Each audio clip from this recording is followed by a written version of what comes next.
አርዕስተ ዜና።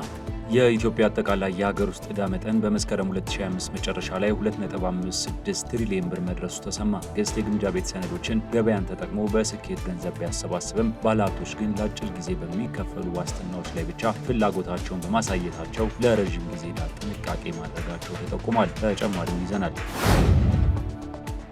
የታላቁ የኢትዮጵያ ህዳሴ ግድብ ተደራዳሪና የቀድሞው የውሃ መስኖና ኢነርጂ ሚኒስቴር አምባሳደር ስለሺ በቀለ በኢትዮጵያዊነቱ የሚያምን ሁሉ በግብጽ የሚሰሩ ሴራዎችን ከመደገፍ ሊቆጠብ ይገባል ሲሉ ተናገሩ። የግድቡ መገንባት ኢትዮጵያ፣ ሱዳንና ግብጽን ተጠቃሚ እንደሚያደርግ ገልጸው ነገር ግን ግብጽ ይህንን አታውቅም ብለዋል። ዝርዝሩን እንነግራችኋለን። በኬንያ ምዕራባዊ የስምጥ ሸለቆ ክልል በደረሰ የመሬት መንሸራተት ቢያንስ 26 ሰዎች ሲሞቱ ከ25 በላይ የሚሆኑት ደግሞ የደረሱበት አልታወቀም ተብሏል። የአካባቢው ባለስልጣናት የፍለጋና የማዳን ጥረቶች መቀጠላቸውን የገለጹ ሲሆን በሰብአዊ እርዳታ አቅርቦትና የተጎዱ ቤተሰቦችን በመደገፍ ዙሪያ በአስቸኳይ እየሰሩ መሆናቸውን ተናግረዋል። የሩሲያ ጦር ካፓሮቭስክ የተሰኘውንና በኒኩለር ኃይል የሚንቀሳቀሰውን ግዙፍ ሰርጓጅ መርከብ አስተዋውቋል። ኒኩለር ታጣቂ እንደሆነ የተነገረለት ይህ ሰርጓጅ መርከብ የምጽአት ቀን ሚሳኤል በመባል የሚጠራውን ፖሴይዶን የውሃ ውስጥ ድሮኖችን መሸከም የሚችል እንደሆነም የሩሲያ መከላከያ ሚኒስቴር አስታውቋል።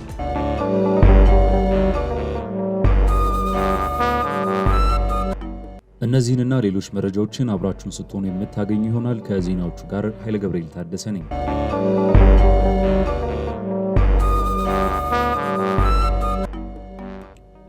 የኢትዮጵያ አጠቃላይ የሀገር ውስጥ ዕዳ መጠን በመስከረም 2025 መጨረሻ ላይ 2.56 ትሪሊዮን ብር መድረሱ ተገለጸ። መንግስት የግምጃ ቤት ሰነዶች ገበያን ተጠቅሞ በስኬት ገንዘብ ቢያሰባስብም ባለሀብቶች ግን በአጭር ጊዜ በሚከፈሉ ዋስትናዎች ላይ ብቻ ፍላጎታቸውን በማሳየታቸው ለረዥም ጊዜ ዕዳ ጥንቃቄን ማድረጋቸው ተጠቁሟል። የገንዘብ ሚኒስቴር እንዳስታወቀው እንደ አውሮፓውያን አቆጣጠር እስከ መስከረም 2025 ብቻ መንግስት በሁለት ጨረታዎች 53.35 ቢሊዮን ብር መሰብሰብ ችሏል። ሆኖም ግን ይህ ስኬት በተለይ በ28 ቀናትና በ91 ቀናት ሰነዶች ላይ ያተኮረ ሲሆን የአንድ ዓመት ወይም የ364 ቀናት ሰነዶች ግን ፍላጎት ያላገኙና የተገደቡ ሆነው ቀርተዋል። እንደ መረጃው ከሆነ በሐምሌና በመስከረም አጋማሽ መካከል የአጭር ጊዜ ሰነዶች የትርፍ መጠን እየቀነሰ ቢሄድም የ364 ቀናት ሰነድ የትርፍ መጠን ግን ከ15 በመቶ ወደ 20 በመቶ በድንገት ከፍ ብሏል። ተንታኞች እንደሚሉት ይህ ከፍተኛ ጭማሪ በወደፊት የዋጋ ግሽበትና በማክሮ ኢኮኖሚ ያለመረጋጋት ምክንያት ባለሀብቶች የረዥም ጊዜ ዕዳን በመፍራት ጥንቃቄያቸውን ማሳየታቸውን ያረጋግጣል። ከአጠቃላይ የሀገር ውስጥ ዕዳ ክምችት ውስጥ ትልቁን ድርሻ የያዙት ተቋማት የኢትዮጵያ ንግድ ባንክ 43 በመቶ፣ የኢትዮጵያ ብሔራዊ ባንክ 26.3 በመቶ እና የጥሮታ ፈንድ 19.3 በመቶ ናቸው። የገንዘብ ሚኒስቴር በቀጣዩ ሩብ ዓመት 243.5 ቢሊዮን ብር የግምጃ ቤት ሰነድ ለማውጣት እቅድ ማውጣቱን ገልጿል ሲል ካፒታል ዘግቧል።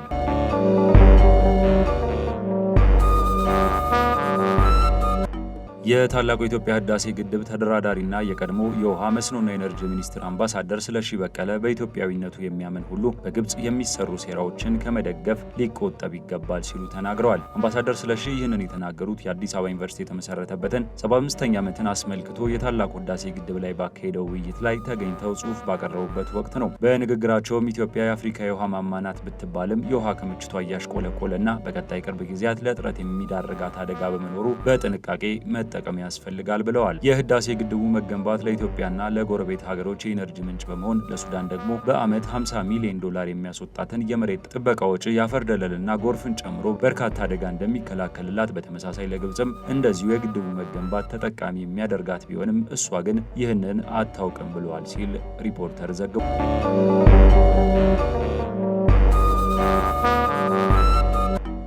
ኢትዮ ኢስታንቡል አጠቃላይ ሆስፒታል ከዚህ ቀደም ከሚሰጣቸው አገልግሎቶች በተጨማሪ የኩላሊት ንቅለ ተከላ ሕክምና ሊጀምር እንደሆነ አስታውቋል። ሆስፒታሉ ሕክምናውን ለመጀመር የሚያስችለውን ቅድመ ዝግጅት ሙሉ በሙሉ ማጠናቀቁን የገለጹት የሆስፒታሉ ባለቤት አቶ ብርሃኑ ተድላ ወደ ስራ ለመግባትም ከጤና ሚኒስቴር የሚገኘውን ፍቃድ በመጠባበቅ ላይ መሆናቸውን ገልጸዋል። በቀጣዮቹ 2 ወራት ውስጥ እንደሚጀምር የተገለጸው የኩላሊት ንቅለ ተከላ በተጨማሪም ሌሎች አዳዲስ ሕክምናዎችን እንደሚጀምሩ ጠቁመዋል። የስትሮክ ሕክምናንም በቅርብ ጊዜ ውስጥ እንደሚጀመር የገለጹት አቶ ብርሃኑ ሆስፒታሉ ቀደም ብሎ ከህፃናት የልብ ህክምና ጋር በተያያዘ የሚሰራቸውን ስራዎች ይበልጥ ለማሳደግ የሚያግዘውን ፋውንዴሽን በማቋቋም ሂደት ላይ እንደሚገኝ ጠቁመዋል። ከዚሁ ጋር ተያይዞ የሆስፒታሉ ወደ ውጭ ሀገር የሚያስኬድ ህክምናዎችን በሀገር ውስጥ ለማከናወን የጀመረውን ጥረት ለማጠናከር የሚረዳው የላቦራቶሪ ዲፓርትመንቱ 2 የጥራት እውቅና ሰርቲፊኬት ማግኘቱንም ተናግረዋል። አቶ ብርሃኑ ይህንን የገለጹት ሆስፒታሉ የአይኤስኦ 9001/2015 የጥራት ስራ አመራር ሰርቲፊኬት ማግኘቱን አስመልክቶ በተዘጋጀ መድረክ ላይ ነው።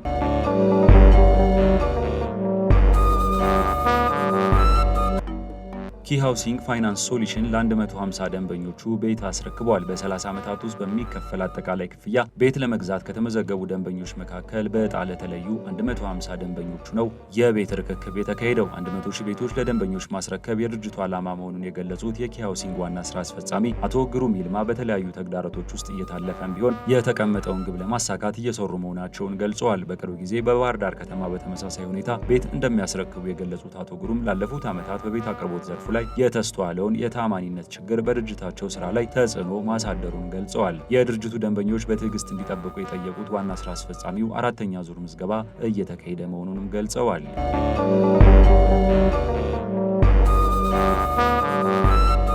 በኬንያ ምዕራባዊ ስምጥ ሸለቆ ክልል በደረሰ የመሬት መንሸራተት አደጋ ቢያንስ 26 ሰዎች ሲሞቱ ከ25 በላይ የሚሆኑት ደግሞ የደረሱበት አልታወቀም ተብሏል። በአካባቢው ከባድ ዝናብ ለቀናት ሲዘንብ መቆየቱ ተገልጿል። የኬንያ ቀይ መስቀል ማህበር በጭቃና በድንገተኛ ጎርፍ ምክንያት የተጎዱትን አካባቢዎች አሁንም ተደራሽ እንዳልሆኑ ተናግረዋል። ከባድ ጉዳት የደረሰባቸው 25 ሰዎች በአቅራቢያው በምትገኝ ኤልዶሬት ከተማ ለተጨማሪ ሕክምና ወደ ሆስፒታል ተወስደዋል። ሌሎች ቀላል ጉዳት የደረሰባቸው ሰዎች ደግሞ በአካባቢው ላይ እንክብካቤ እየተደረገላቸው መሆኑን ነው የተገለጸው። የአደጋ ኤጀንሲ ሰራተኞች በፍርስራሾች ውስጥ የጠፉ ሰዎችን እየፈለጉ መሆናቸው ተነግሯል። የአካባቢው ባለስልጣናትም የፍለጋና የማዳን ጥረቶች ሲቀጥሉ የሰብአዊ እርዳታና የተጎዱ ቤተሰቦችን ለመደገፍ በአስቸኳይ እየሰሩ መሆናቸውን ተናግረዋል። በኤልጊዮ ማራኪዮት ካውንቲ በሚገኘው ኮረብታማ አካባቢ በጭቃ ናዳ ከ1000 በላይ ቤቶች ወድመዋል። የኬንያ የውስጥ ጉዳይ ሚኒስትር ኪፕቹምባ ሙርኮመን በወንዞች አቅራቢያ የሚኖሩ ወይም የመሬት መንሸራተት በተከሰተባቸው አካባቢዎች የሚኖሩ ነዋሪዎች ደህንነታቸው ወደ ተጠበቀ ቦታ እንዲሄዱ አሳስበዋል። ሀገሪቱ በሁለተኛው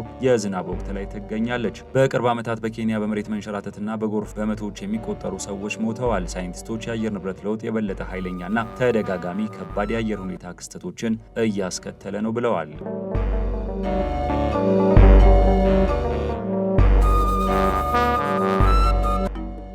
ሐማስ የሶስት ታጋቾችን አስክሬን ለእስራኤል አስረከበ። የእስራኤል ጦር እንደገለጸው ሐማስ ከጋዛ የመጡ የሟቾችን አስክሬን ይዟል ያላቸውን 3 ሳጥኖችን በዓለም አቀፉ ቀይ መስቀል በኩል ለእስራኤል ያስረከበ ሲሆን እስራኤልም መደበኛ የመለየት ስራ ለማከናወን ወደ ቴል አቪቭ አዛውራቸዋለች ተብሏል። ለእስራኤል ተላልፎ የተሰጡ አስክሬኖች የሞቱ ታጋቾች መሆናቸው በይፋ ከተረጋገጠ በጋዛ የሚቀሩ እስራኤላውያንና የውጭ ሀገር ታጋቾች ቁጥር 8 ያደርሰዋል። ባሳለፍነው ወር በአሜሪካ አሸማጋይነት በተደረሰው የተኩስ አቁም ስምምነት የመጀመሪያ ምዕራፍ ሐማስ በቁጥጥር ስር ያዋላቸውን 20 በህይወት ያሉና 28 የሞቱ ታጋቾችን ለመልቀቅ ቃል ገብቶ ነበር። እስራኤል የሟች ታጋቾች አስክሬንን ለመመለስ በጣም ቀርፋፋ ሆኗል ስትል ሐማስን የምትከስ ሲሆን በጋዛ ለምትፈጽማቸው ስምምነቱን የሚጥሱ ጥቃቶችም ቡድኑን ተወቃሽ ታደርጋለች። ሐማስ በበኩሉ ጋዛ በፍርስራሽ መሞላቷን የአስክሬን ፍለጋ ስራው አስቸጋሪ እንዳደረገበት በመግለጽ ከቀይ መስቀል ጋር በመሆንና ግዙፍ ማሽነሪዎችን አስክሬኖቹን ለማውጣት እየሰራው ነው ማለቱን ቢቢሲ በዘገባው አስፍሯል።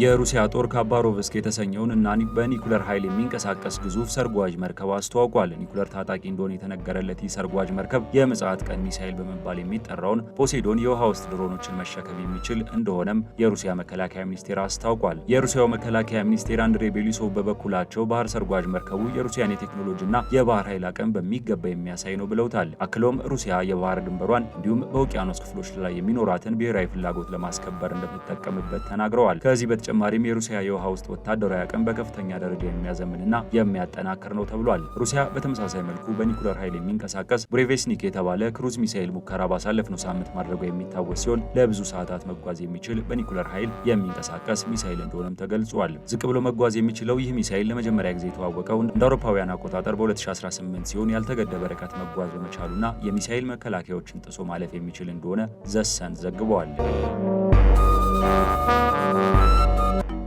ውድ የሀገሬ ቴሌቪዥን ተመልካቾቻችን የሰዓቱ መረጃዎች እነዚህን ይመስሉ ነበር። ከቀሪ የሀገሬ ቴሌቪዥን መሰናዶች ጋር መልካም ጊዜ